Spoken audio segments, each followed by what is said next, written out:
বনের ভিতরে প্রচন্ড ঝড়ো বাতাস বইছে।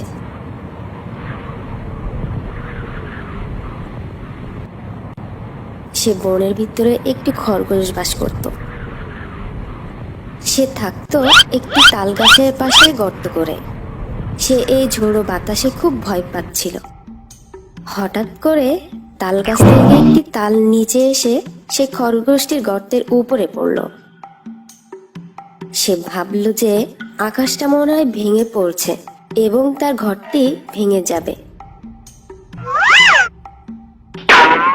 তাই সে ঘর থেকে বের হয়ে দৌড় দিল এবং চিৎকার করতে লাগলো, বাঁচাও, বাঁচাও, বাঁচাও। খরগোশের চিৎকার শুনে অন্যান্য পশু পাখিরা দৌড়াতে শুরু করলো। তারা একসাথে ভয়ে দৌড়াতে লাগলো। এমন সময় পথের মধ্যে বাঘের সাথে দেখা হলো। বাঘ তাকে বলল, কি ব্যাপার, তোমরা এমন ভাবে দৌড়াচ্ছ কেন? তোমাদেরকে কি কেউ ভয় দেখিয়েছে নাকি? খরগোশটি বলল, আমরা দৌড়াচ্ছি কারণ আকাশ ভেঙে আমাদের মাথার উপর পড়বে। বাঘ ভাই, বাঘ ভাই, তুমিও আমাদের সাথে দৌড়াও, না হলে আকাশ কিন্তু তোমার মাথার উপর পড়বে। দূর, যত সব আজগুবি কথা। এটা বলে সে হাঁটতে লাগলো। আর বাকিরা সব আবার দৌড় দিল। তখন হঠাৎ করে সেও ভয় পেয়ে গেল আর বলল, সত্যি সত্যি যদি আকাশ আমার মাথার উপর ভেঙে পড়ে তখন কি হবে আমাদের? এই, আমাকে নিয়ে যাও। আকাশ যদি আমার মাথার উপর ভেঙে পড়ে তাহলে তো আমি মারা যাব। আমি মরতে চাই না, আমি বাঁচতে চাই। এইসব বলে সেও দৌড়াতে শুরু করলো। দৌড়াতে দৌড়াতে বাঘটি সবার কাছাকাছি চলে গেল। সবাই খুব তাড়াতাড়ি দৌড়াচ্ছে। পথের মধ্যে তাদের সাথে বনের রাজা সিংহের সাথে দেখা হলো। সিংহটি তাদেরকে এভাবে দৌড়াতে দেখে বলল, কি ব্যাপার, তোমরা এমন ভাবে দৌড়াচ্ছ কেন? তোমাদের উপর কেউ কি আক্রমণ করেছে? আক্রমণ করলে বলো আমাকে। আমি এই বনের রাজা, আমি তোমাদের পাশে আছি সব সময়। এবার বলো, কোথায় তারা? কারা তোমাদের উপর আক্রমণ করেছে? সিংহ ভাই, ও সিংহ ভাই, আর কিছুক্ষণ পরে আমাদের মাথার উপর আকাশ ভেঙে পড়বে। এত কথা বলার সময় আমাদের হাতে নেই। ভাই, যদি বাঁচতে চান তাহলে আমাদের সাথে এখনই চলুন, না হলে আপনি মারা পড়বেন। এমন কথা শুনে সিংহ হেসে ফেলল। কি বলছো এসব তোমরা? তোমাদের মাথা কি ঠিক আছে? হ্যাঁ, আকাশ আবার মাথার উপর ভেঙে পড়বে নাকি? এইসব হলো আজগুবি কথা। এটা কখনোই সম্ভব হতে পারে না। আপনি থাকলে থাকুন, আমাদেরকে বাঁচতে দিন, আমরা দৌড়াই।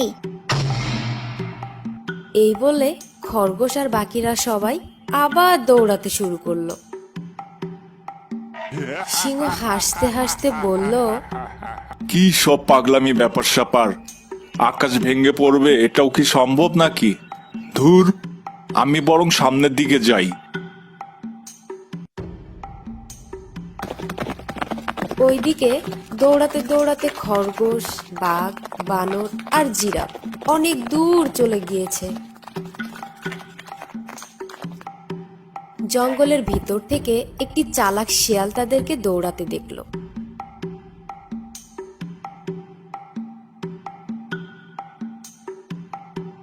শিয়ালটি সবার সামনে এসে বলল, এই এই, তোমরা এভাবে দৌড়াচ্ছ কেন বলো তো? আমরা দৌড়াচ্ছি কারণ আকাশ ভেঙে আমাদের মাথার উপর পড়বে। শিয়াল ভাই, তুমিও আমাদের সাথে দৌড়াও, না হলে আকাশ কিন্তু তোমার মাথার উপর পড়বে। দাঁড়াও, একটু চিন্তার ব্যাপার আছে। এই পৃথিবী যতটুকু বড়, আকাশটাও ততটুকু অথবা তার চেয়েও বড়। আমরা যতই দৌড়াই না কেন, আকাশ আমাদের মাথার উপরেই থাকবে। আমরা সারা দিন দৌড়ালেও আকাশ মাটির এই সীমানা অতিক্রম করতে পারবে না, বুঝেছো? শিয়ালের কথা শুনে খরগোশ, বাঘ, বানর আর জিরাফ সকলের মাথায় সুবুদ্ধি উদয় হলো।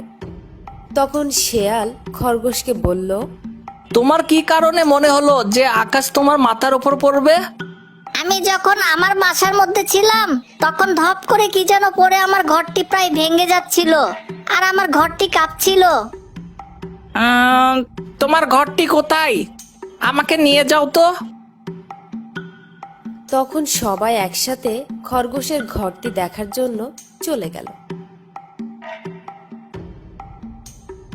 তারা সবাই দেখতে পেল একটি তাল গাছের নিচে খরগোশের গর্ত, আর গাছ থেকে একটি তাল সে গর্তের পাশে পড়েছে।